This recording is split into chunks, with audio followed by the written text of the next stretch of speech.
Antes que nada, Eso. Te gané. Bueno, muchas gracias por conectarse a pesar del feriado, pero somos los que no salimos de vacaciones. La gran mayoría. En todo caso, vamos a continuar hoy día el curso y vamos a ver un tema hoy muy importante para el tema de nuestra vida como cristianos, que es el tema del discipulado. Verán que estoy diciendo discipulado, no disimulado, que muchos practican más el disimulado que el discipulado. Entonces vamos a ver lo que es ser discípulo del Señor hoy día y cómo el Señor quiere que caminemos también como apóstoles, también como personas que estamos junto a Él, ¿no? Entonces les voy a compartir la pantalla para poder ver la presentación y comenzamos enseguida.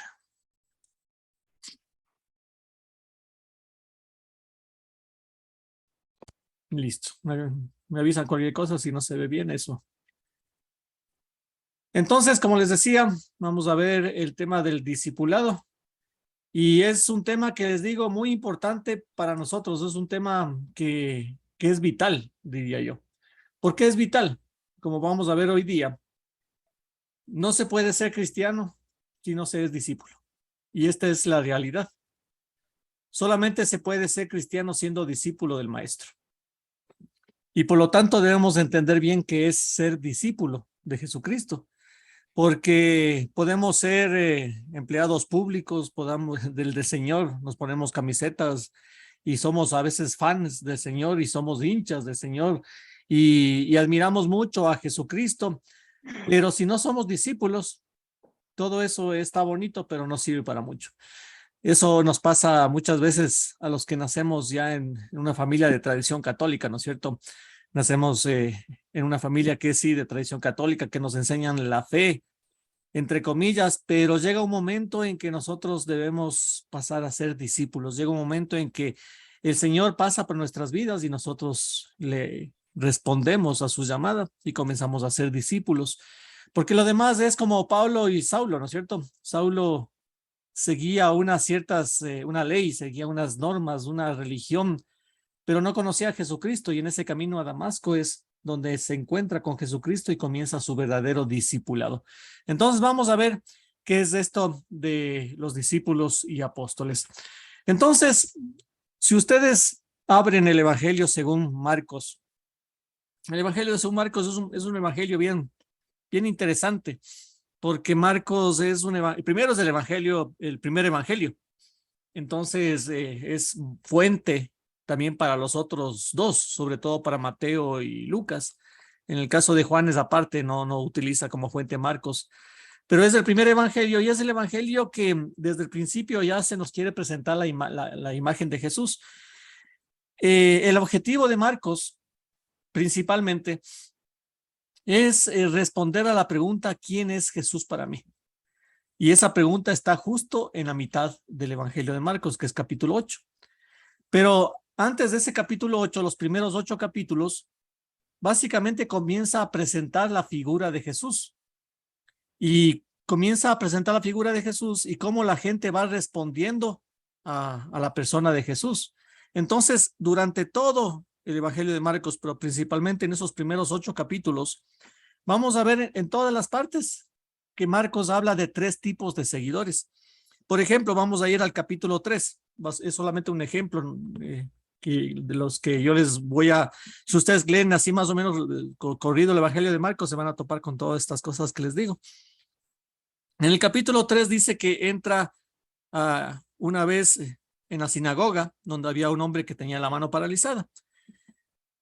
No voy a leer todo porque quiero enseñarles más o menos dónde aparecen los 3 tipos de seguidores, pero más abajo dice que curó al hombre de la mano paralizada y los fariseos comenzaron a criticar a Jesús porque había sanado a Jesús en sábado. Es más, en el versículo 6, capítulo 3, versículo 6 de Marcos, vean que recién estamos comenzando el Evangelio según San Marcos y en el versículo 6 ya nos dice: los fariseos salieron inmediatamente y deliberaron con él, con los herodianos, cómo acabar con él. Y al capítulo 3 ya quieren matar a Jesús, ¿no? Los fariseos y los herodianos. Es un primer grupo. Luego en el versículo 7, en mi Biblia dice como título, la muchedumbre sigue a Jesús. Dice, Jesús se retiró con sus discípulos junto al lago y le seguía una multitud desde Galilea, Judea, Jerusalén, Idumea, Transjordania y del territorio de Tiro y de Sidón, una multitud que acudía a él, y entonces dijo a los discípulos, Y así podemos ver más adelante en el versículo 13 del capítulo 3, vemos cómo ya comienza Jesús de esos discípulos a escoger a sus apóstoles. Y esto es un ejemplo que les digo, ¿no? Si seguimos leyendo el Evangelio de Marcos, vamos a ver que Marcos siempre va a poner estos tres grupos de seguidores. Y vamos a analizar uno por uno para ver cuáles son los tres grupos que no solamente Marcos, yo les decía, Marcos es la base también del Evangelio de Lucas y la base también del Evangelio de Mateo, claro, cada uno con a su comunidad, a quien escribe, con sus palabras, con sus investigaciones, pero Marcos es una base para ellos dos. Entonces, el Evangelio de Lucas y el Evangelio de Mateo más o menos también siguen esta misma línea de presentar estos tres tipos de seguidores de Jesús. El primero es el que acabamos de leer en el versículo 6, ¿no es cierto? Los enemigos de Jesús. Y ustedes me preguntarán, ¿y por qué es un grupo de seguidores? Porque los fariseos, los doctores de la ley, los escribas, como dice aquí también los herodianos, sí le seguían a Jesús. Estaban con Jesús en donde estaba Jesús, sobre todo Marcos, como les explicaba. En donde estaba Jesús estaban los fariseos, estaban la multitud y estaban los discípulos. Entonces, este es un primer grupo en donde siempre están participando cuando Jesús interviene, o en la mayoría de los casos. Los fariseos, los que seguían a Jesús, pero no para aprender de Jesús. Los que estaban con Jesús, pero para ver en qué se equivocaba, en qué encontrarle la quinta pata al gato. Y era un grupo que durante todo el evangelio está ahí, siempre está ahí, presentes los fariseos molestando a Jesús, como que le siguen a Jesús, pero no para aprender, sino para ver y para exigir, sobre todo, que Jesús siga las normas, siga la ley de Moisés, que no haga lo que lo que no dice la ley. Por ejemplo, el sábado, como ustedes saben, era el día de descanso y Jesús muchas veces hizo muchos milagros en sábado. Y eso justamente le criticaban los fariseos y los doctores de la ley. Entonces estaban más pendientes de la ley, que Jesús y sus discípulos cumplan la ley, que las enseñanzas de Jesús, ¿no? Entonces es un grupo que está siempre presente en el Evangelio de Marcos. El segundo grupo es la multitud. La multitud o la muchedumbre, como tengo yo también en esta traducción, que es aquella grupo de gente que seguía a Jesús, pero por beneficiarse de Jesús, porque buscaban como siempre decimos, el pan y el circo, buscaban alimentarse de Jesús cuando Jesús, por ejemplo, multiplica el pan, ahí está toda la multitud. También le buscaban a Jesús por el circo, porque obviamente los milagros siempre atraen el morbo de la gente, y le buscaban a Jesús también obviamente para aprender de él, pero básicamente la multitud que no tiene rostro, que no tiene nombre. Nosotros no sabemos el nombre de las personas que están en la multitud. Sabemos el nombre de los discípulos, pero no sabemos el nombre de las personas que están en la multitud. Son la masa, ¿no es cierto? ¿A dónde va Vicente? ¿A dónde va la gente? Esa es la multitud. Que está con Jesús para el pan y el circo. Jesús atiende a la multitud. Jesús se compadece por la multitud. Está siempre tratando de alimentar, de dar, de sanar a la multitud. Pero llega un momento en el evangelio, en los evangelios sinópticos, en que la multitud comienza a alejarse de Jesús. Cuando ya Jesús comienza a endurecer su discurso, digámoslo así, en el sentido de que comienza a decir, yo soy el pan de vida, el que me come a mí tendrá vida eterna, y comienza a hablar sobre cómo es el servicio, el que ponga la mejilla, el que le pegue una mejilla, perdón, que ponga la otra, y comienza a hablar sobre ya temas que no son muy agradables para la multitud. Comienza a alejarse en ese camino de Galilea hacia Jerusalén que hablábamos la semana pasada. Y la multitud también la podemos reconocer por la última semana de vida de Jesús, ¿no es cierto? El domingo de Ramos, la multitud le da la bienvenida a Jesús con los ramos, y esa misma multitud el día viernes le estaba gritando crucifíquenlo. Entonces la multitud es así, ¿no es cierto? La multitud es variable, la multitud es muchas veces interesada, la multitud se deja llevar por el que dirán, por simplemente busca a Jesús por necesidad, por el Dios bombero, por el Dios que puede satisfacer necesidades temporales. Y de la multitud y también de los enemigos sale un tercer grupo que se llama el grupo de los discípulos, que nos vamos a encargar el día de hoy. Los discípulos, ¿quiénes son los discípulos? Los que están con el maestro. Los discípulos son los que le siguen al maestro en las buenas, pero también en las malas, aunque no le entienden, aunque a veces no tienen una idea de Jesús completamente distorsionada. Piensan todavía que va a ser el Mesías glorioso en fuerza política y militar, y por eso incluso dos de ellos comienzan a discutir quién será el que está a la derecha, a la izquierda, quién será el ministro de gobierno y el ministro de economía. No le entienden a Jesús, pero están con Jesús, y Jesús tiene una prioridad especial por sus discípulos. A los discípulos les explica las parábolas en privado, como vamos a ver más adelante. A la multitud cuenta la parábola, a los discípulos les explica en privado. A los discípulos les lleva a un lugar apartado, a ellos les enseñó a orar el Padre Nuestro. El Padre Nuestro es una oración para los discípulos, no tanto para la multitud.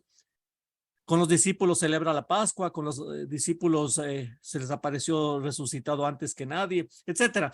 Jesús tiene una preferencia por sus discípulos, y obviamente la prioridad también de sus discípulos es Jesús. Entonces, estos tres grupos, si ustedes leen los evangelios, siempre o casi siempre van a estar estos tres grupos: los fariseos molestando, la multitud que sigue a Jesús y los discípulos que están con Jesús, ¿no?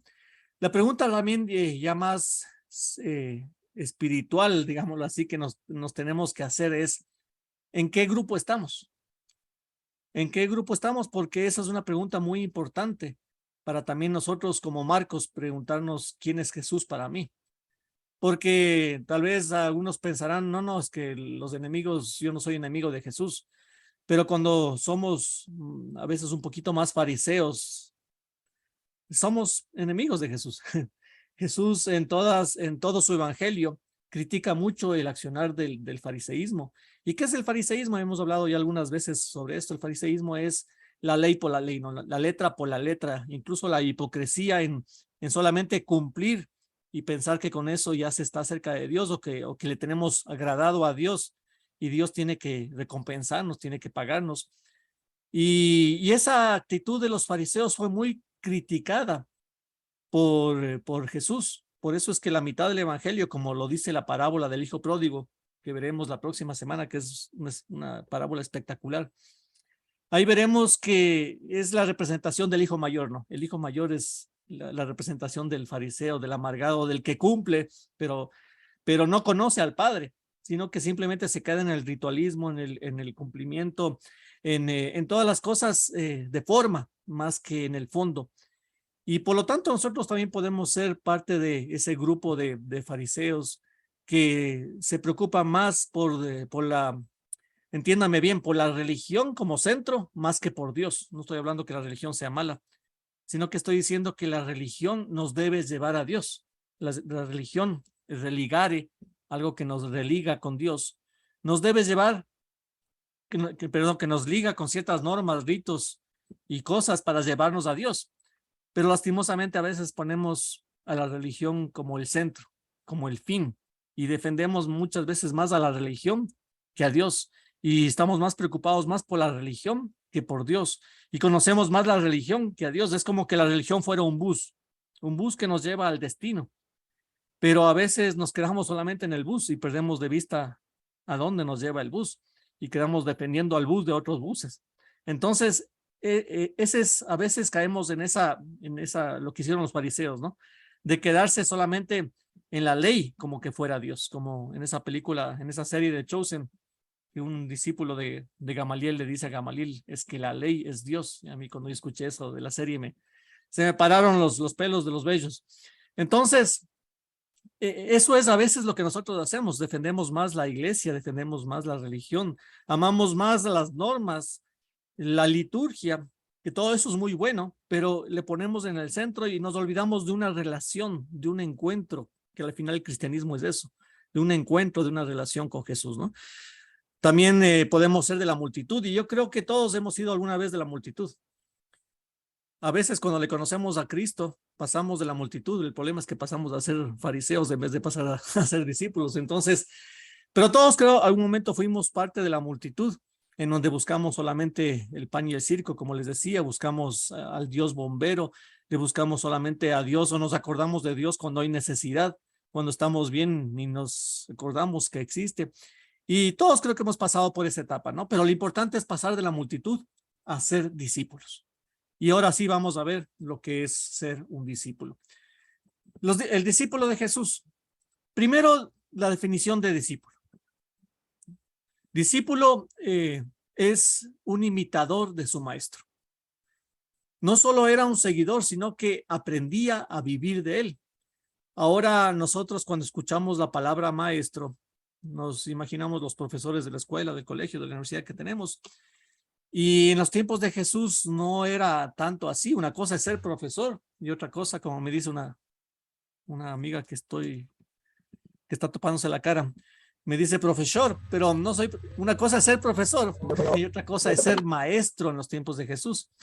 Maestro es aquel que enseña a vivir. Maestro es aquel que no solamente da información, sino que ayuda a que el discípulo tenga formación. ¿Qué significa formarse? Formarse no solamente es informarse, sino que formarse es todo integral.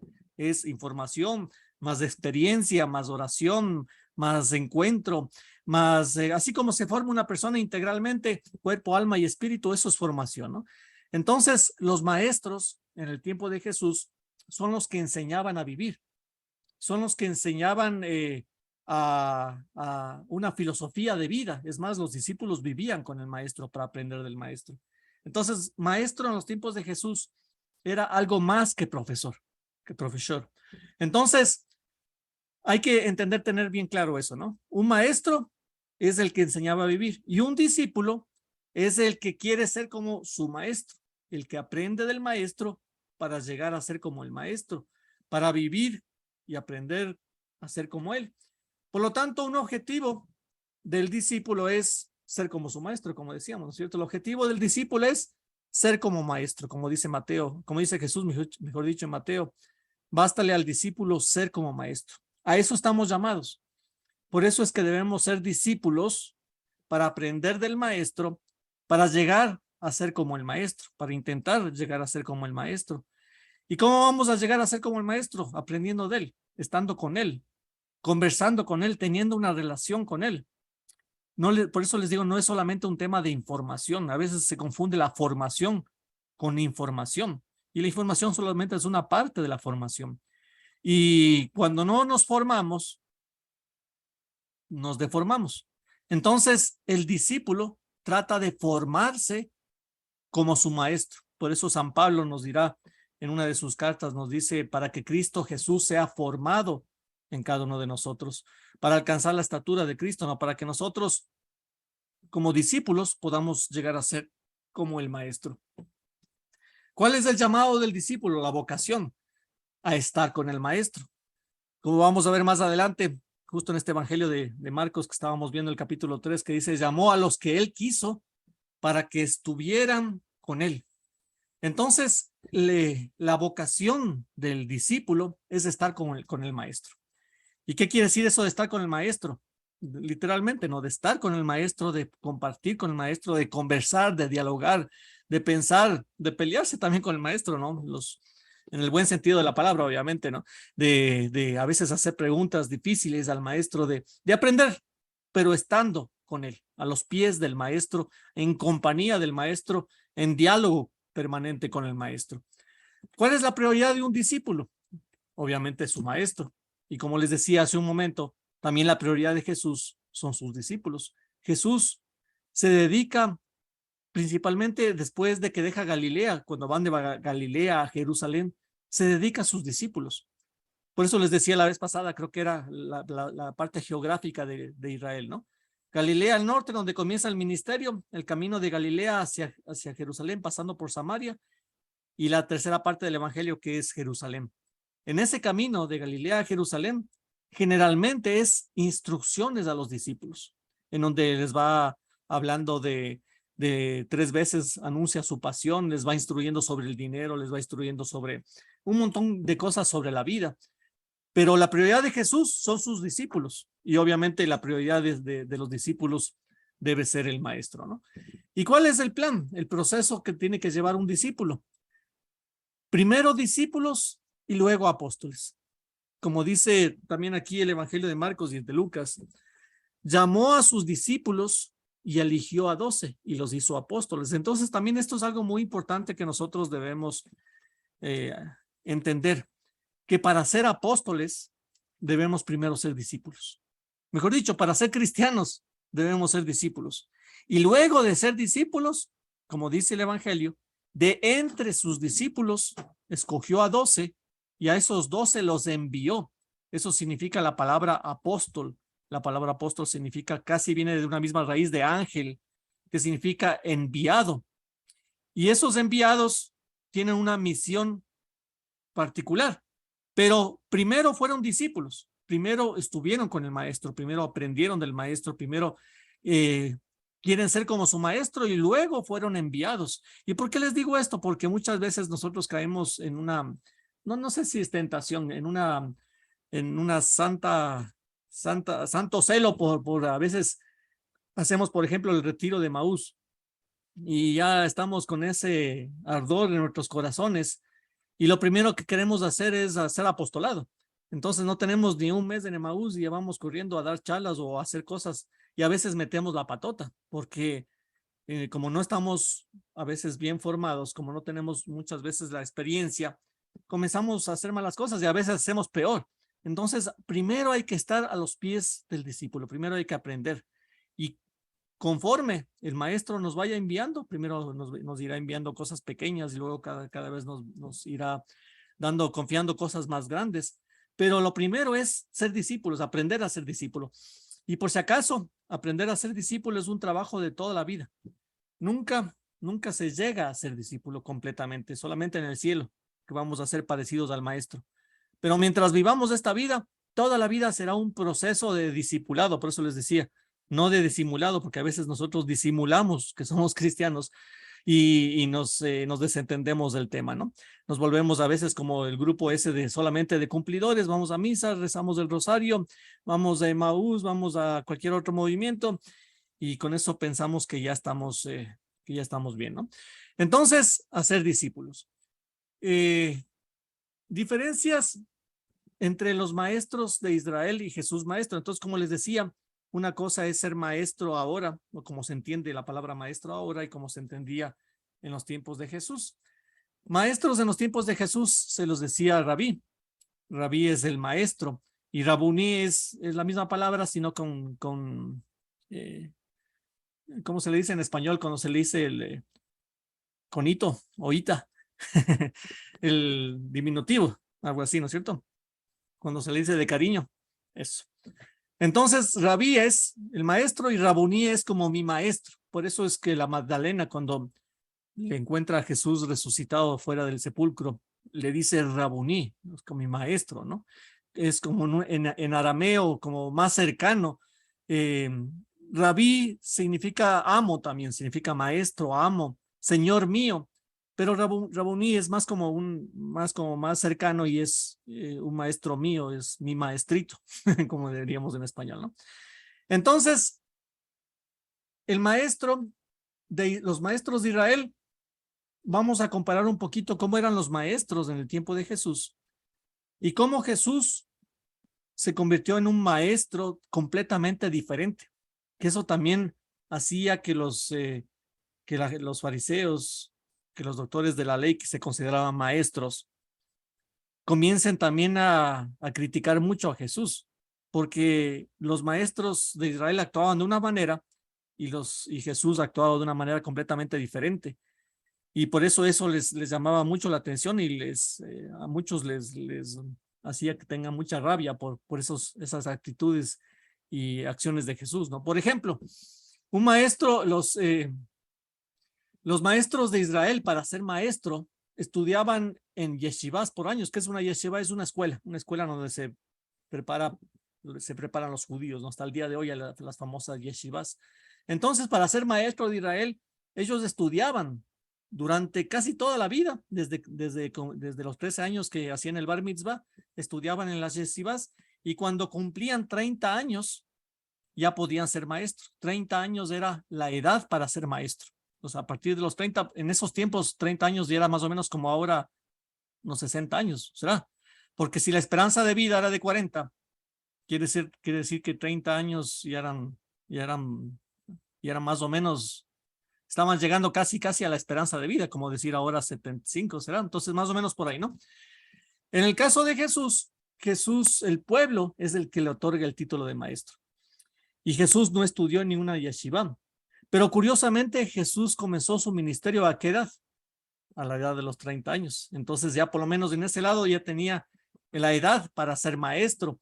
Pero Jesús nunca se autodenominó maestro, sino que el pueblo mismo, incluso muchos fariseos le decían maestro a Jesús. Entonces es como un título más ad honorem.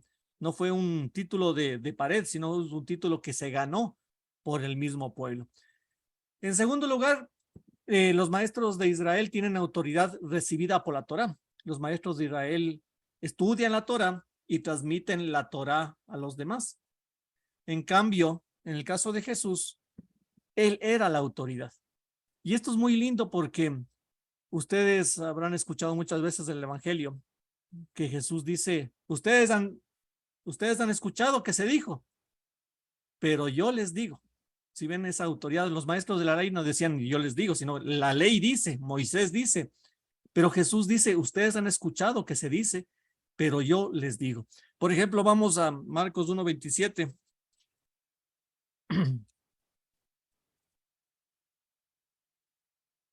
Si alguien me gana, puede leer. Por ejemplo, en Marcos 27 dice, todos se llenaron de estupor y se preguntaban, ¿qué significa esto? Es una enseñanza nueva con autoridad. Hasta los espíritus inmundos les da órdenes y le obedecen. Entonces, la enseñanza de Jesús era una enseñanza con autoridad. Y era una autoridad que decía, ustedes, como les decía, él mismo se pone como ejemplo. Los maestros de Israel hablaban de la ley, mientras que Jesús les dice, pero yo les digo, ese pero, ¿no? Cuando se dice pero, es como que se borra lo anterior y se hace una nueva idea después del pero. Entonces, esto es lo que hacía Jesús. Mateo 7:29, no sé si alguien le tiene por ahí, yo no le encuentro. Así, lo mismo, ¿no? Cuando Jesús terminó su discurso, la multitud estaba asombrada de su enseñanza porque les enseñaba con autoridad, no como los letrados. Entonces, los letrados eran los doctores de la ley y Jesús tenía su propia autoridad. Tercera cosa, los maestros de la ley o de Israel, perdón, enseñan la Torá y su aplicación, como les decía. Mientras que Jesús predicaba el reino de Dios y su justicia, predicaba otra Torá completamente diferente.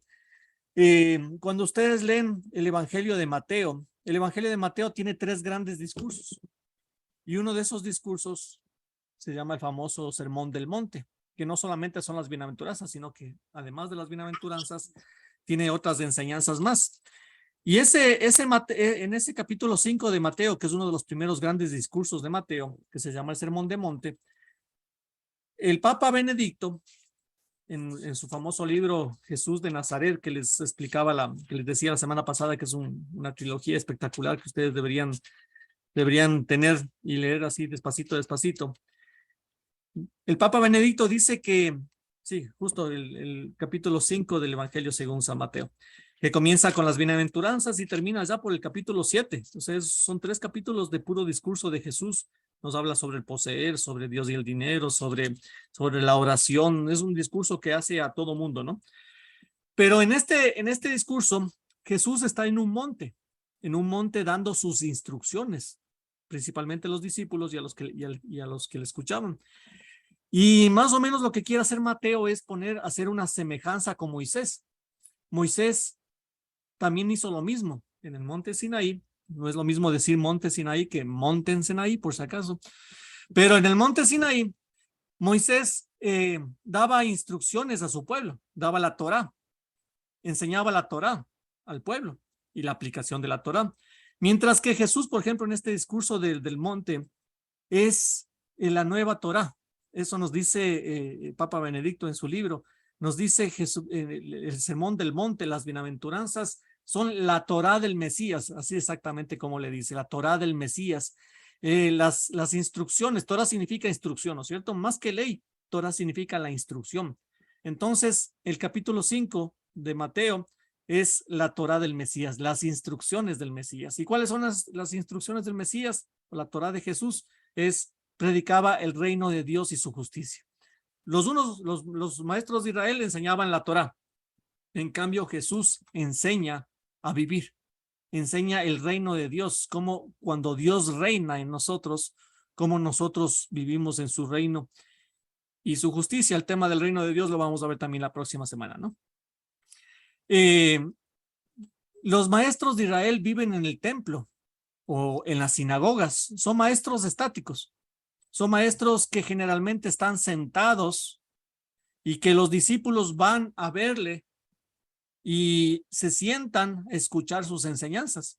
Una actitud muy conocida que se puede ver en las películas también es el típico maestro que se le ve más como viejito, ¿no? Un anciano que se sienta y se ponen los discípulos alrededor y el maestro va impartiendo la enseñanza. Pero estos maestros generalmente estaban en el templo de Jerusalén, vivían en el templo o sus alrededores, y cuando estaban fuera de Jerusalén, en las sinagogas, y la gente iba a visitarlos, iba a estar con ellos, a vivir con ellos, incluso muchas veces. Eran como estáticos, ¿no? Estaban ahí. En cambio, Jesús es un maestro itinerante, es un maestro que no está en un sitio, que no está en el templo solamente, sino que sale a buscar a sus discípulos, va al encuentro de sus discípulos, sale a enseñar a todos los lados, pueblos, aldeas, caminos, Galilea, al norte, a Tiro, Sidón, al sur, a todo lado. Jesús camina, Jesús es un maestro que sale a buscar a sus discípulos. Por eso el Papa Francisco nos dice que nosotros también, igual que Jesús, debemos ser una iglesia en salida al que necesita, al prójimo, y no una iglesia encerrada, esperando que más bien la gente venga. Y tal vez no solamente culpa de muchos de nosotros, que hemos a veces entendido mal el evangelio, ¿no? Cuando Jesús dice, vayan, y nosotros estamos diciendo, vengan. Jesús dice, vayan y prediquen el evangelio, nosotros vengan. Pero bueno, es parte del proceso, ¿no? En todo caso, eso es lo que hizo Jesús. Jesús es un itinerante que sale a las periferias, que sale al encuentro, que no está estático. Y generalmente Jesús enseña de pie, que es otra diferencia con los maestros antiguos.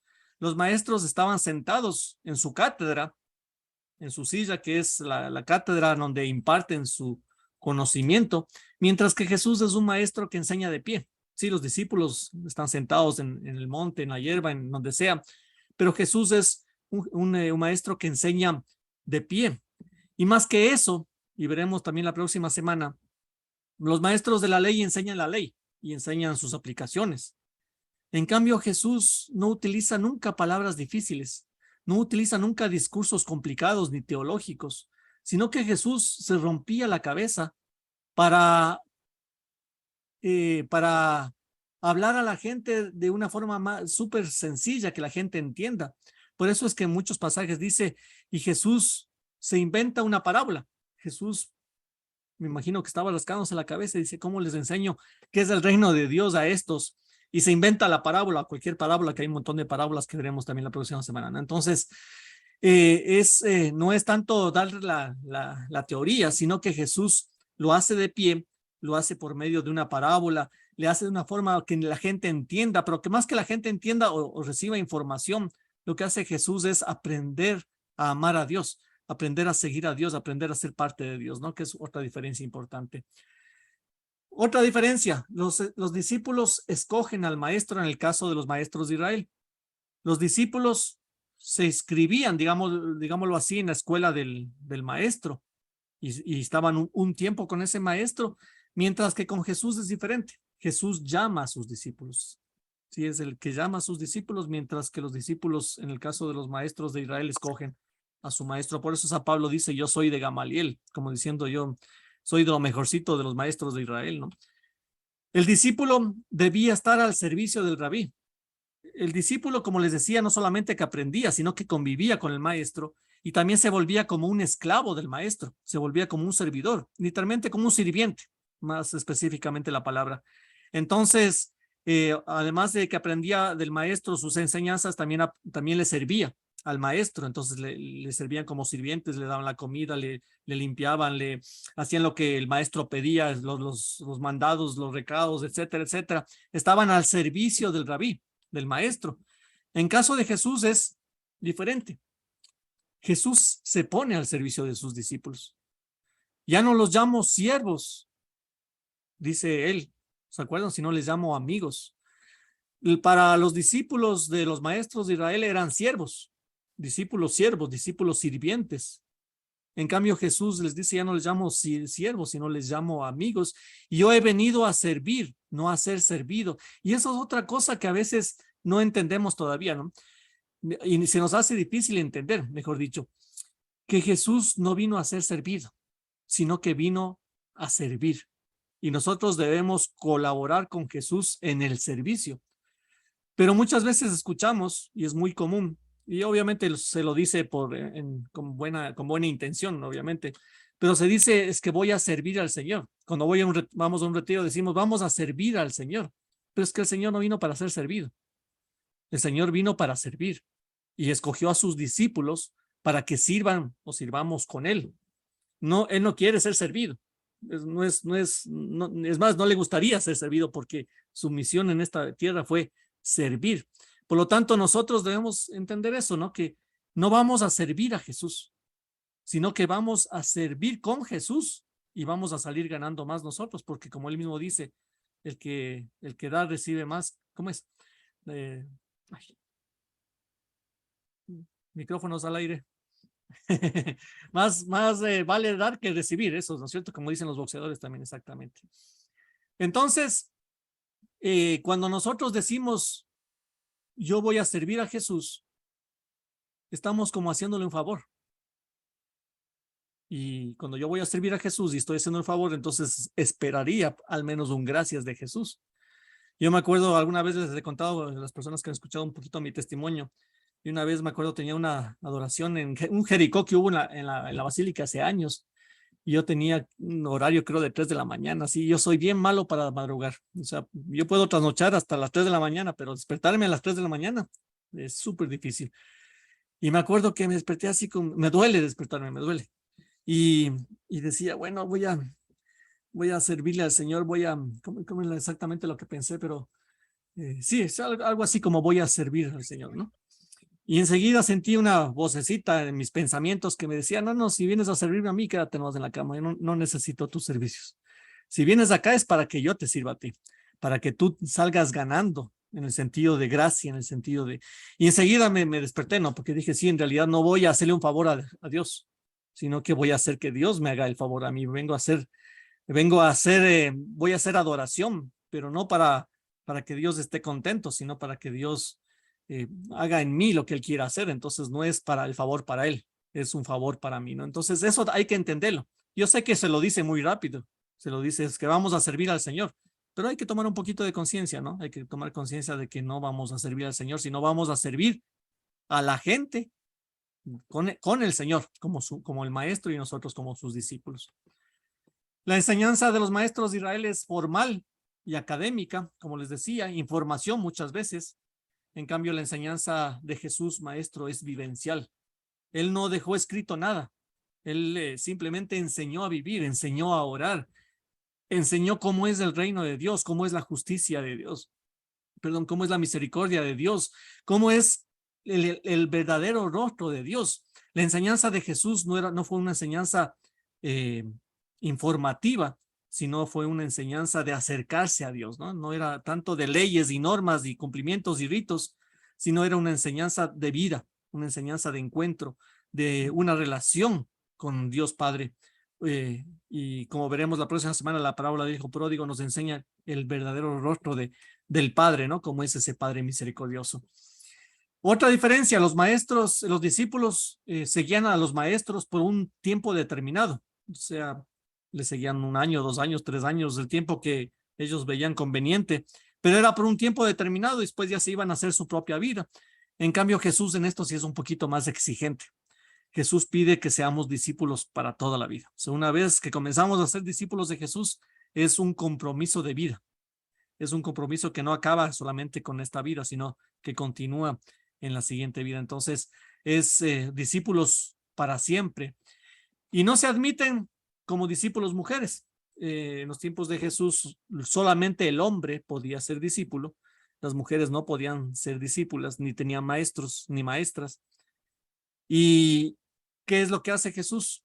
Las mujeres discípulas son más importantes muchas veces que los discípulos hombres, ¿no? Entonces, eso también, imagínense un fariseo que vea un maestro fariseo, doctor de la ley, que esté sentado en su trono, en su cátedra, en el templo, en su sitio, que se mueven lentamente los maestros de la ley, generalmente por su prestigio, por su, no sé la palabra exactamente, por su fama, se mueven siempre ceremoniosamente, no son los movimientos lentos.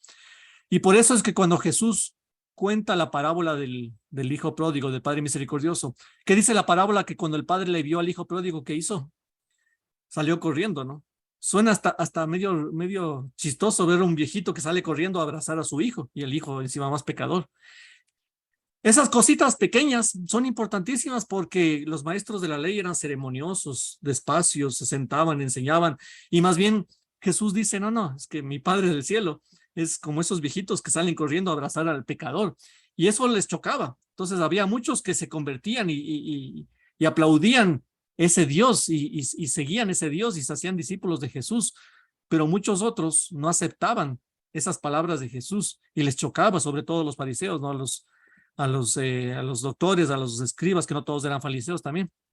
Entonces son cosas importantísimas que nos ayudan a comprender más por qué muchos maestros de Israel rechazaron a Jesús y como leíamos en el capítulo 3 de Marcos, ya decidieron desde el capítulo 3 ya matar a Jesús. Y esto y muchas cosas más, por ejemplo, el tema de los niños. El tema de los niños, obviamente los niños no pueden ser discípulos de nadie hasta que cumplan los 13 años. Jesús estaba con niños y decían, dejen que los niños vengan a mí. Y los niños eran alguien que no podían estar con los adultos. Es más, yo todavía soy de la generación en que no podíamos sentarnos en la mesa con adultos, no podíamos interrumpir la conversación de los adultos. Ahora ya los niños se meten y es más, comen primero que los adultos. Hacemos más caso que los adultos. Pero si en otros tiempos eran los adultos allá y nosotros acá, en ese tiempo peor, ¿no? Los niños eran bien separados de los adultos y cambio Jesús se llevaba, digámoslo así, con los niños, ¿no? Entonces, esta es la gran diferencia de Jesús maestro con los maestros de la ley. Y por eso es que nosotros debemos también dar gracias a Dios porque tenemos un maestro que no es el típico maestro que nos imaginamos muchas veces, ¿no? El que es un maestro serio, que solo da información y que simplemente quiere que cumplamos con ciertas normas y cosas que él nos va enseñando y nos toma un examen al final y listo. No, sino que más bien el maestro Jesús es un maestro que nos enseña a vivir. Y como veremos al final, ¿para qué? Para llegar a la plenitud de vida. Aquí voy a hacer un paréntesis al tema de maestros y al tema de discípulos, perdón, y discípulos y, sí, maestros y apóstoles. Y voy a hacer un paréntesis porque voy a entrar un poquito en el tema de los apóstoles de Jesús. Los apóstoles de Jesús, los 12 apóstoles, les decían que todos somos apóstoles.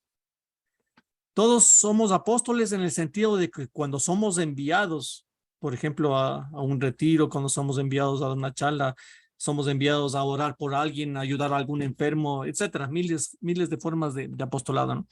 Cuando nosotros somos enviados por Jesús, somos apóstoles, digámoslo así, para ponerle más fácil, con minúsculas, enviados como mensajeros, eso significa la palabra apóstolos, ¿no? Enviado, mensajero. Pero además hay que entender que dentro de los discípulos, Jesús establece 12, los famosos, los dódecas, los 12, que representan el nuevo pueblo de Dios, como continuación del pueblo de Israel.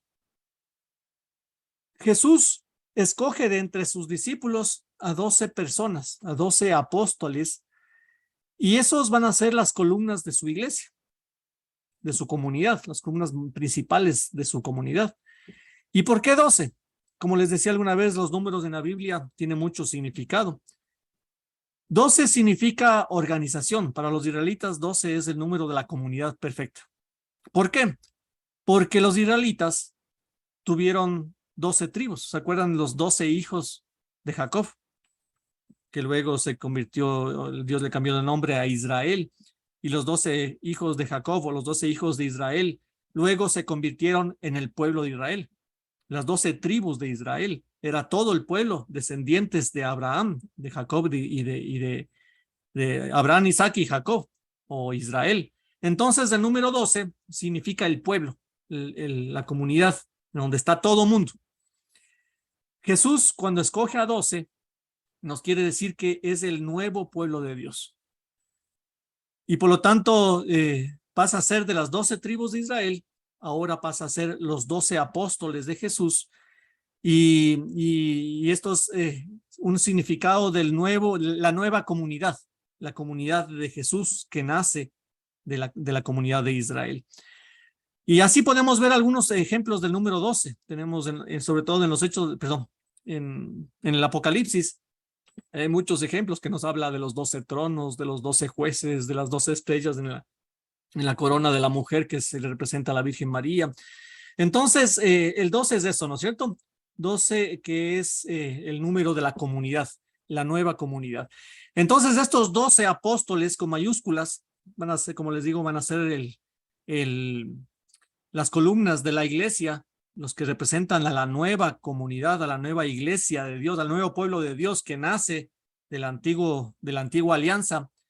Y son personas que, a diferencia de los maestros de Israel, como hablábamos hace un momento, que ninguno de ellos tiene muchos conocimientos, ninguno de ellos son lumbreras, son pescadores, todos ellos pecadores, y no solamente pecadores, sino hay hasta ahí por ahí medios revolucionarios. Hace poquito nomás, la semana pasada, creo que fue la fiesta de San Judas Tadeo y de Simón Celote, Simón el Celote, que era Simón de un grupo que se llamaba los Celotes o los Celotas, que pues su nombre mismo lo indica, viene de celo, y que eran revolucionarios, ¿no? Entonces ahí está Judas Iscariote, era celote, Simón el celote, o Simón también se le decía Simón el fanático, también otra traducción le pone a Simón como el fanático.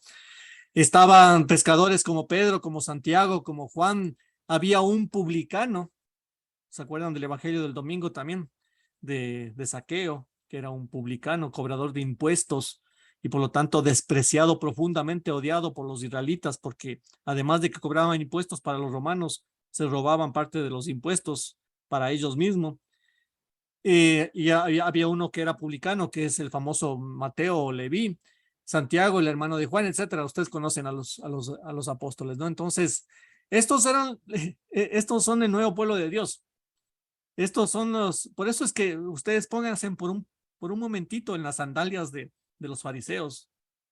Si ustedes fueran fariseas, hijas de Caifás, ¿qué reacción tuvieran si es que verían a un supuesto maestro con estos amigotes alrededor? ¿No es cierto que uno pone a pensar, pero ¿por dónde va a ser maestro? Y peor con esos discípulos y con esos cercanos, porque así era, ¿no? Así, por eso Jesús vino a transformar todo, ¿no? Transformar toda esa forma que tenemos incluso hasta el día de hoy de pensar. Y por eso es que cuando leemos del Evangelio, y por eso el Evangelio es muy peligroso, porque cada que nos acercamos al Evangelio comenzamos a tener estos encuentros con estas nuevas formas que el Señor nos pide, ¿no? Entonces, apóstol, con el paso del tiempo, se fue convirtiendo en la palabra obispo. Apóstol, que es enviado mensajero, luego se convirtió en la palabra obispo, episcopos, que significa el enviado mensajero, pero anciano, el anciano elegido, el enviado elegido. Entonces, con el tiempo, los apóstoles pasaron a ser los obispos. Y así fue creciendo la iglesia hasta el día de hoy. Si nosotros nos remontáramos a un obispo, por ejemplo, al obispo, ahorita que está de moda, monseñor, ¿cómo se llama? El padre Max de Cumbayá, que ya va a ser nombrado obispo. Si nosotros nos vamos a ver, el padre Max eh, va a ser enviado como obispo por otro obispo. Y ese obispo a su vez fue enviado por otro obispo y así. Y si vamos viendo como el árbol genealógico para atrás, vamos viendo que esa raíz, esas ramas caen en alguno de los 12 apóstoles. Eso es lo que se llama la tradición apostólica de la Iglesia Católica. Es una tradición que nace de estos 12 apóstoles y se va ampliando como un árbol hasta el día de hoy. Y es una sola familia que nace de los 12 y todos los apóstoles y todos los obispos de hoy día tienen algo que ver con estos 12 que estamos nombrando, ¿no? Entonces, a su vez, estos apóstoles fueron nombrando otros apóstoles o obispos en cada una de las iglesias que iban creciendo, sobre todo con Pablo, que fue predicando ya por Siria, por el Asia, por Europa. Se iban formando apóstoles en las diferentes comunidades que iban quedando y así esos a su vez iban formando más apóstoles hasta llegar el día de hoy, ¿no? Entonces, eso es lo bonito de nuestra iglesia también, que tiene tradición apostólica. Y por lo tanto, y también se llama la transmisión apostólica, porque se transmite lo que Jesús enseñó a los apóstoles, de apóstol a apóstol, apóstol a apóstol, hasta llegar a nuestros obispos, ¿no? Entonces, ese es un tema, por eso les decía un paréntesis, porque esto no tiene nada que ver con el evangelio, pero sí es importante saber también por tema de la iglesia. Y aquí, no voy a leer esto, pero ahí en su material que ustedes tienen, pueden leerle más detalladamente. Están todos los apóstoles y qué pasó con los apóstoles, dónde están sus restos, cómo los apóstoles, todos ellos, mejor dicho, todos, a excepción de Juan, murieron martirizados. Como dice, por ejemplo, Santiago el Mayor, apuñalado con la espalda, Santiago el Menor, apedreado a muerte, San Judas Tadeo, disparos a flechas, etcétera. No todos están ahí, solo Juan nomás tuvo una muerte natural y Judas Iscariote el que cometió suicidio. Los demás murieron martirizados. Y aquí un tema también importantísimo, que por si acaso algún protestante con malas intenciones les haga la pregunta y ustedes siempre nos dejan mal parados, nos va a decir, en la Biblia nunca dice que hubo un apóstol Santiago. Y van a sacar la Biblia y van a decir, nunca hubo un apóstol Santiago. Aquí dice que hubo un apóstol Jacobo. Entonces la explicación de eso es muy fácil. El apóstol se llamaba Jacobo, en verdad. Los apóstoles de Jesús fue Jacobo el mayor y Jacobo el menor. Sino que como ustedes saben, Santiago el mayor o Jacobo el mayor fue a vivir a España. Y en España se hizo famoso y se le conocía como San Jacobo. Yo no sé cómo termina el idioma cambiando, pero era de San Jacob, San Jacobo, terminó por llamarse Santiago. Santiago significa San Jacobo. Nosotros ahora le conocemos a los apóstoles como Santiago el Mayor y Santiago el Menor, pero los nombres originales son Jacobo el Mayor y Jacobo el Menor, o San Jacobo el Mayor y San Jacobo el Menor. Eso significa la palabra Santiago. Y a propósito, ese es mi segundo nombre, pero yo soy Santiago el Menor nomás. Entonces, hasta ahí el tema de los apóstoles, un tema que es muy importante dentro de, de la iglesia, de la transmisión apostólica, de la tradición apostólica que nosotros tenemos y que eso tenemos que valorar mucho, ¿no? No por un mal orgullo, sino más bien valorando y dando gracias a Dios de que las enseñanzas de Jesucristo se han transmitido en línea directa, digámoslo así, con los errores, que ha habido muchísimos, y también con los aciertos de la iglesia. Y como les decía, estos son los 12 apóstoles escogidos por Dios como columnas de la iglesia, pero en el sentido más amplio de la palabra, apóstoles podemos ser todos cuando somos enviados por el Señor a algún apostolado, ya sea pequeñito o ya sea muy grande de ir a una misión en el África, no sé. Pero en todo caso, todos somos llamados a ser apóstoles, enviados. Todos somos enviados en algún momento de nuestra vida.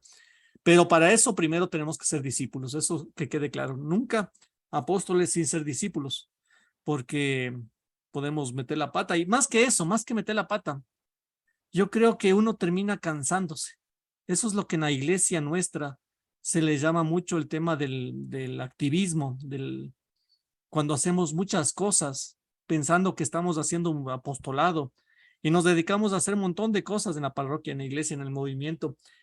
Y llega un momento en que nos cansamos, botamos la toalla y a veces regresamos al principio nuevamente, ¿no? Entonces, no es tanto porque vayamos a meter la pata, sino es porque primero, para ser apóstol hay que tener un encuentro con el Señor, en la oración, en los sacramentos, en la formación, y luego con esa fuerza de Dios, ir a hacer apostolado, no al revés, no pensar que hay que hacer un montón de cosas y después cansarnos y botar la toalla. Entonces hay que tener mucho cuidado con el activismo de la iglesia que a veces tenemos en la iglesia, ¿no? ¿Cómo llegar a ser discípulo amado?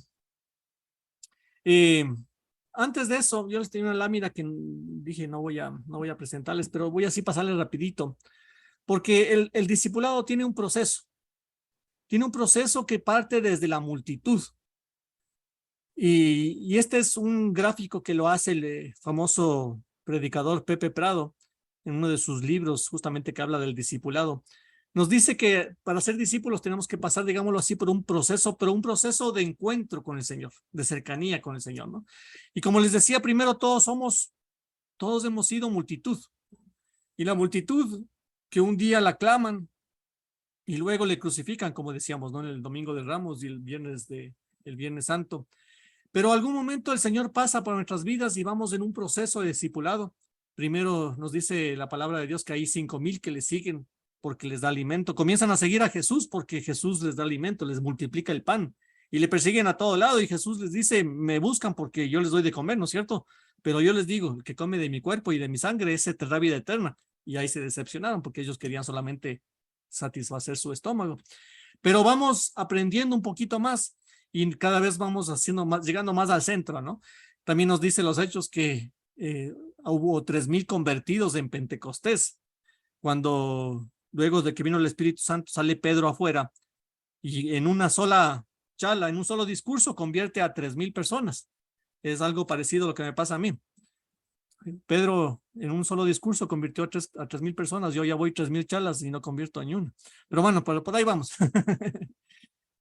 Y luego, pero ya son convertidos. Los convertidos que por medio del Espíritu Santo, aquí ya comienza en acción el Espíritu Santo, que ayuda a que la gente ya tenga una conversión. Luego también el Evangelio nos habla de los 120, ¿no es cierto? Esos 120 que estaban en Pentecostés también con la Virgen María en el cenáculo, orando para la venida del Espíritu Santo. Ya estamos con María, con el Espíritu Santo. También hay 72, los 72 enviados a evangelizadores que llevan la buena nueva. Jesús además envió a 72, además de los 12, envió a 72 como apóstoles a predicar a los pueblos aledaños y después regresaron a dar el informe a Jesús. Ya son, digamos, más como evangelizadores, ¿no? Los 12 que hablamos, los 12 apóstoles de Jesús, discípulos cercanos, y entre los 12 había tres que eran como los preferidos de Jesús. No, yo no sé si eran los preferidos de Jesús, tal vez tendría que cambiar esa lámina porque yo creo que Jesús no tenía preferidos, así como una madre no tiene preferidos. Una madre a veces, un padre también se preocupa más porque el que más necesita en ese momento, pero no es que sea el preferido. Bueno, sí hay uno que más preferido, pero un poquito más preferido. Pero yo no creo que Jesús tenga preferidos, sino que yo creo que Pedro, Santiago y Juan, más que preferidos de Jesús, eran más cercanos a Jesús, que es diferente. Eran como que estaban más dispuestos, como que estaban más interesados, como que eran más cercanos a Jesús y Jesús obviamente se apoyaba mucho también en ellos. Entonces son los tres preferidos de Jesús, pero en el centro está el discípulo amado. ¿Quién es el discípulo amado? Y no me vengan a decir que es Juan. Bueno, es Juan literalmente hablando, ¿no? Pero nosotros somos llamados a ser el discípulo amado. Nosotros tenemos que llegar a pasar este proceso que, como les digo, es un proceso de vida. No es un proceso que llega al próximo año, sino que es un proceso que avanzamos y a veces retrocedemos, pero seguimos caminando hasta algún momento llegar a ser discípulo amado, que es lo que quiere el Señor, ¿no? ¿Quién es el discípulo amado? Entonces ahora sí venía la que les quería enseñar. ¿Cómo llegar a ser el discípulo amado? El discípulo amado escucha al maestro. El discípulo amado es el que está con el maestro, el que lee y ora el evangelio. No solamente lee y no solamente reza, sino que lee y ora el evangelio. ¿Por qué dije reza en vez de orar? Porque a veces simplemente para diferenciar, muchas veces rezar es hablar y hablar y hablar y hablar, ¿no? O leer un librito de oraciones y repetir y eso es rezar y no estoy diciendo que esté mal, pero eso como una oración a veces incompleta, ¿no? Porque la oración verdadera es la oración que se habla y se escucha. ¿Y cómo se escucha al maestro? Obviamente, principalmente por su evangelio. En el evangelio nos cuenta cómo es Jesús. Si nosotros queremos ser como Jesús, mejor dicho, queremos ser discípulos de Jesús, tenemos que leer el evangelio, es obvio, porque en el evangelio se nos cuenta cómo es Jesús. Se nos cuenta cómo actúa Jesús, cómo piensa Jesús, cómo Jesús vive en definitiva. Entonces, si queremos hacer como el maestro, tenemos que leer el evangelio, pero no solamente quedarnos en la lectura, información, sino en la relación, en la oración. Entonces yo converso y dialogo con Jesús a través del evangelio, a través de su palabra. Le pregunto y en su palabra me responde. Y él también me pregunta, yo en la vida también le voy respondiendo. Entonces es un diálogo, es una relación. Y el discípulo amado es el que está con Jesús. Juan, la figura de Juan, es el que está cercano siempre a Jesús, preguntando, hablando con Jesús, preguntándole a Jesús, escuchando principalmente a Jesús, ¿no? Entonces, el discípulo amado es el que escucha al maestro, es el que tiene confianza y amistad. Se nos dice el evangelio que el discípulo amado Juan se recuesta en el pecho del maestro, y eso es un símbolo de mucha confianza. O sea, para recostarnos en el pecho de alguien necesitamos tener mucha confianza, ¿no es cierto? Y eso es lo que hizo Juan con Jesús. Bueno, para entender un poquito también de esta escena, cuando estaban en la última cena, la última cena no es como nosotros lo imaginamos, que es la mesa y todos los discípulos alrededor de la mesa, como es nosotros, sino que en la antigüedad las cenas importantes se hacían recostados, como los romanos, como los griegos, estaban como recostados con su brazo, digamos, con los pies para atrás, el cuerpo para adelante en la mesa, y ahí iban compartiendo. Entonces, como Juan estaba al lado de Jesús, recostado al lado de Jesús, lo que hizo Juan simplemente fue recostarse en el pecho de Jesús. Y ahí se entiende más fácilmente, ¿no? Porque parece a veces medio gay eso de que esté Juan sentado en la mesa y ponga la cabeza así de lado, pero hay que entender cómo estaban sentados, ¿no? Y acostados. Entonces, pero más allá de eso es la confianza, la amistad, una persona que es cercana a Jesús. Y por eso nosotros debemos ser como el discípulo amado, como Juan. Confianza y amistad para acercarnos al pecho de Jesús, para recostarnos y confiar en Jesús plenamente. Para el discípulo amado, Jesús es la prioridad. Él es el que llega primero al encuentro, como nos dice Juan 20 en el pasaje de la resurrección, cuando salen corriendo Pedro y Juan, y llega primero Juan, ¿no es cierto? Dicen que llegó primero Juan porque era más joven, pero hay otra que me gusta más que dice el mismo Pepe Prado. Juan llegó primero porque amaba más, y como amaba más, tenía más fuerza para correr más rápido. Es interesante esa explicación más alegórica, ¿no? Pero y además, otra razón por la que Juan llegó primero es porque Juan tiene tercera y Pedro tiene segunda. O sea, Juan tiene 3 cartas y Pedro tiene 2 cartas nada más. El cuarto punto, el discípulo amado está con Jesús junto a la cruz. Como nos dice Juan 19:25, es una fe madura, capaz de perseverar.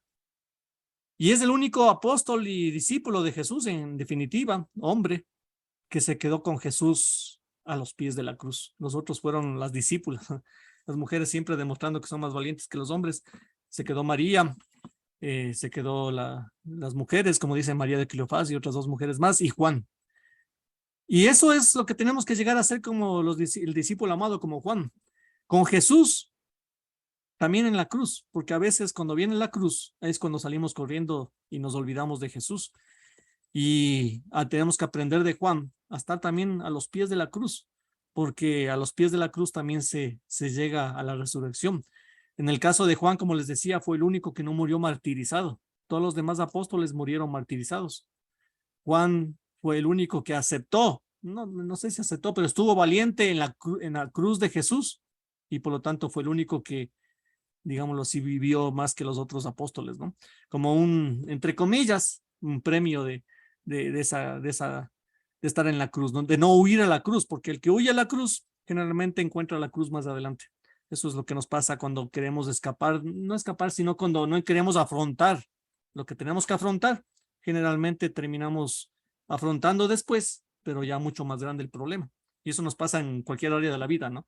Cuando escapamos de la cruz, o mejor dicho, cuando escapamos de la responsabilidad, cuando escapamos de lo que tenemos que hacer cristianamente, nos damos cuenta que en el futuro vamos a encontrar esa misma cruz, pero mucho más grande y más difícil de solucionar. Entonces, eso fue lo que le pasó a Juan, ¿no? Y finalmente el discípulo amado es el que lleva a María a su casa, ¿no? Tiene como María, como modelo y madre, que esto es importante hablar cuando hablábamos también de la semana pasada, y las otras semanas también. María es modelo, ¿no es cierto? María es madre, María es la que nos lleva a Jesús. Recuerden que María no se pone nunca en el sitio de Jesús. María no es la semidiosa, María no es la persona que quiere ser el centro de la atención. Es más, yo creo que le molestaría mucho a María ser el centro de la atención, porque el objetivo de María es llevarnos a Jesús. María quiere ser madre, pero más que eso quiere ser modelo y más que eso quiere ser compañera de camino que nos lleva a Jesús. Y se acuerdan que la vez pasada decíamos, ¿cuáles son el último mensaje de María para todos los tiempos? Hagan lo que Él les dice, ¿no es cierto? Esas son las palabras de María para nosotros. Entonces, nosotros tenemos que llegar a ser discípulos. Tenemos que comenzar. Si es que todavía no lo somos, yo creo que si estamos aquí es porque queremos ser discípulos. Pero tenemos que llegar a ser discípulos amados. Y para ser como Juan, como el discípulo amado, tenemos que tener más encuentro con el maestro, más que confianza con el maestro, vivir con prioridad con Jesús y a veces también en momentos de cruz, estar también a los pies con el maestro y pedir al maestro que nos ayude a solucionar, no solucionar, sino a afrontar y a vivir esos tiempos de cruz, ¿no? Entonces, y de la mano siempre con María. Y el discipulado finalmente tiene un proceso también en el sentido de dinámico, de que no solamente se es discípulo una vez, sino que después de ser discípulo pasamos a ser apóstoles. Como yo escuchaba una vez una señora hace tiempos que decía, es que yo ya no soy discípula, yo ya soy apóstol, decían ella orgullosamente, ¿no? Como diciendo, ya pasé de otro nivel. Yo ya aprendí, ahora ya soy apóstol. Ahí el sacerdote le cayó enseguidita, dijo, no, o sea, nunca dejamos de ser discípulos. Incluso cuando somos apóstoles, tenemos que volver otra vez a ser discípulos. Y eso es más o menos el ciclo del discipulado, el proceso del discipulado. Primero es un encuentro personal con Jesús. Es la experiencia personal de salvación. Es que eso es lo más importante del cristianismo, tener el encuentro personal con el Señor. El encuentro y la experiencia de perdón, la experiencia de salvación, la experiencia de amor. Por lo tanto, si no tenemos este encuentro personal con el Señor, no podemos ser discípulos. O sea, es indispensable el encuentro personal. Y gracias a Dios, hay muchos retiros, como el caso de Maús, como el caso de otros movimientos, otros retiros, otros grupos que favorecen y que acompañan a este encuentro personal con el maestro. Y todos nosotros tenemos aquí algún momento en que tuvimos ese encuentro cercano con el maestro. Y ese es donde inicia el discipulado. No se puede ser discípulo por católico tradicional, aunque es importante, aunque a veces ser un católico de familia, cierto, tenemos ciertas virtudes, tenemos ciertos valores, mejor dicho, pero lo importante es que en un momento de nuestra vida, por la gracia de Dios, tengamos ese encuentro personal, un encuentro que sepamos que caminamos, que el Señor pasa por nuestras vidas, en ese camino a Damasco, en donde descubrimos a un Jesús cercano, vivo sobre todo, porque a veces tenemos más una relación con un Dios antiguo, ¿no? Un Jesús que simplemente fue un buen hombre y que sí dicen que resucitó, pero eso dicen, yo no he sentido nada. Pero cuando ya tenemos un encuentro con el personal, con el Señor, ya vivimos la experiencia con el Maestro. Por eso él mismo decía, de cierto les digo, como les decía, la autoridad de Jesús, no. Ustedes han escuchado hablar que se dijo, pero de cierto les digo que el que no nace de nuevo no puede ver el reino de los cielos. el que no nace del Espíritu Santo. ¿Y qué es nacer del Espíritu Santo? Tener esa relación íntima con Dios. El Espíritu que nos habita es una relación íntima con Jesús, con Dios, con el Espíritu. Luego del encuentro personal viene el seguimiento. Cuando Jesús dice, ven, sígueme, les dice a sus discípulos, ¿no? Pero todo lo que hasta ahora consideraba una ganancia lo tengo por pérdida a causa de Cristo, nos dice San Pablo. San Pablo era muy cumplidor, San Pablo era muy buen religioso, pero cuando se encuentra con Jesús, dice, todo eso lo considero como basura, y lo tengo como basura a causa del conocimiento, a causa de la relación con Cristo Jesús, ¿no? Y en la Biblia tenemos un montón de ejemplos de seguimiento, Mateo, los discípulos de Maús, y le siguen a Jesús básicamente porque encontraron en Jesús la respuesta a muchas preguntas de la vida, ¿no? Y sobre todo la relación con Jesús cambia, transforma las vidas. Por lo tanto, el encuentro con Jesús es un encuentro de vida, no una ideología. Es una conversión por amor, no por ideología simplemente, ¿no? Porque las ideologías dividen y matan. Y muchas veces dentro de la iglesia, no solamente la iglesia católica, sino en todas las iglesias y las religiones musulmana, judía, hay mucha ideología y por eso ahí vienen las guerras, entre comillas, santas. Cuando se mata en el nombre de Dios, se mata en nombre de una ideología, no se mata en el nombre de Dios. Y eso, como decía el Papa Francisco, independientemente de qué Dios sea, matar en el nombre de Dios es una abominación, ¿no? Luego del seguimiento viene la conversión. Como decía el mismo San Pablo, no se acomoden al mundo presente, antes bien transfórmense mediante la renovación de su mente, de forma que puedan distinguir cuál es la voluntad de Dios, lo bueno, lo agradable, lo perfecto.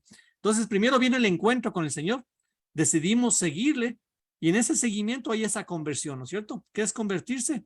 Es volver, es dar la vuelta, es metanoia también, que significa transformación de mente, como dice San Pablo, transformarse de mente, renovación de mente, pensar diferente, actuar diferente, ser persona diferente. Que la gente nos diga cómo has cambiado. A veces no les gusta, pero a veces también es un cambio que se nota, ¿no?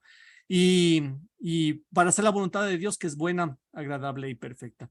Luego de la conversión, en el seguimiento y ese proceso de dar la vuelta a Jesús, hay esta formación, que como les decía, la formación no es solamente información, sino que la formación es estar con Él, aprender de Él. Por eso es que es necesaria la oración, los sacramentos, la palabra, la Biblia, etcétera, ¿no?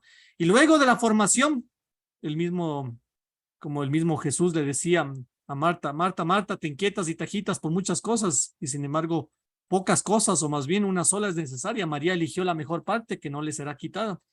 Y a veces somos como Marta, ¿no? Por eso les decía, el activismo nos convierte como Marta. Y Marta se queja con Jesús, Marta no se queja con María. Marta le dice, Jesús, dile a María que me ayude. Y Jesús le dice, Marta, o sea, te inquietas y te preocupas por muchas cosas. Lo más importante es que María se quedó con la mejor parte, que es estar con el maestro. Seguramente luego María se levantó y se puso a ayudar a su hermana y como había tanta gente que iba por lo menos con 12 amigotes Jesús, entonces llenaba la casa, entonces de ley había que ayudar. Pero María en un principio se puso a los pies del maestro a aprender y a estar con el maestro. En cambio, Marta se ocupaba de muchas cosas y se preocupaba de muchas cosas y se termina hasta peleando, entre comillas, con Jesús, ¿no? Y luego de la formación, como les decía, por último viene la misión. Entonces, como nos dice el Señor, id pues y haced discípulos a todas las gentes, bautizándolas en el nombre del Padre, del Hijo y del Espíritu Santo. ¿Cuál es nuestra misión? Nuestra misión es hacer discípulos a todas las gentes. Entonces, me preguntarán tal vez, entonces eso de ir a dar de comer a los viejitos, por ejemplo. Sí, es parte de, pero una cosa es ir a dar de comer a los viejitos y nada más. Y otra cosa es dar de comer a los viejitos y de paso también hablarles del amor de Dios, hablarles de Jesús, o por lo menos con el testimonio de esos que se encuentren con el amor de Jesús, ¿no? Entonces, eso es la misión, hacer discípulos. Vean que no dicen vayan y hagan fariseos a todas las gentes, sino que vayan y hagan discípulos a todas las gentes, bautizándolas en el nombre del Padre, del Hijo y del Espíritu Santo. Y finalmente, para acabar, Ya se me pasó un poquito el tiempo, voy a pasar rápido esta lámina. ¿Para qué ser discípulos? Sería la pregunta más importante. ¿Para qué ser discípulos? Para ser hombres perfectos, para que Cristo sea formado en nosotros, para tener los mismos sentimientos de Jesús, para llegar a ser hombres y mujeres perfectos. En otras palabras, para alcanzar la plenitud en la vida y la vida eterna. No es algo simplemente de hobby, sino que para ser hombres y mujeres a la altura de Jesucristo.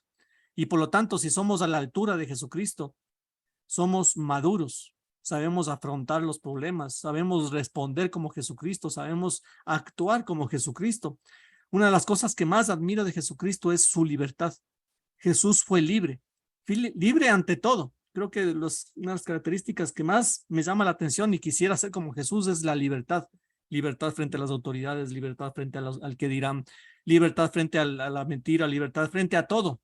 Jesús era libre y por lo tanto al ser libre, él era un hombre pleno que supo incluso coger esa cruz y caminar para adelante sin quejarse porque así era Jesús, ¿no? Entonces, si nosotros somos discípulos del Maestro, quiere decir que queremos aprender de Él para llegar a ser como Él.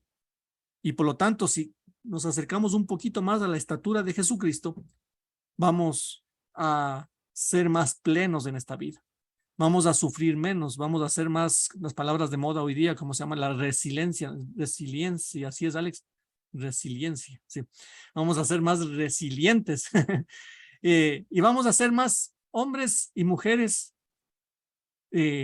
plenos y por lo tanto eso va en beneficio no solamente de nosotros, de nuestras familias, sino de toda la sociedad, ¿no? Mientras más discípulos haya, van a haber hombres más plenos, más parecidos a Cristo. Y para terminar quisiera, bueno, ese cuentito les cuento la próxima semana de los dos leñadores, pero para terminar quiero con un video que les voy a presentar, una cancioncita para terminar con esa oración. Pero antes de la canción, yo quería primero preguntarles si tienen, valga la redundancia, alguna pregunta, algún comentario, alguna cosa que tengan que decir. Yo preparo el video. ¿Nada? Tal vez yo por curiosidad, ¿en dónde hay algún libro histórico o no sé, donde puedo encontrar eso de San Jacobo, o sea, los apóstoles? ¿Por qué todas las Biblias tienen la traducción de Santiago? No, no todas las Biblias. Por ejemplo, las más Antiguas, literales, dice esa es Jacob. sí. Sí, sí, las protestantes todas dicen Jacob. Ninguna dice Ah, Santiago. Las Biblias protestantes todas dicen Jacob también. Pero ya te voy a buscar, yo tengo un diccionario bíblico, y ahí seguramente está la explicación también. gracias. Voy a detener la grabación, porque como voy a pasar un video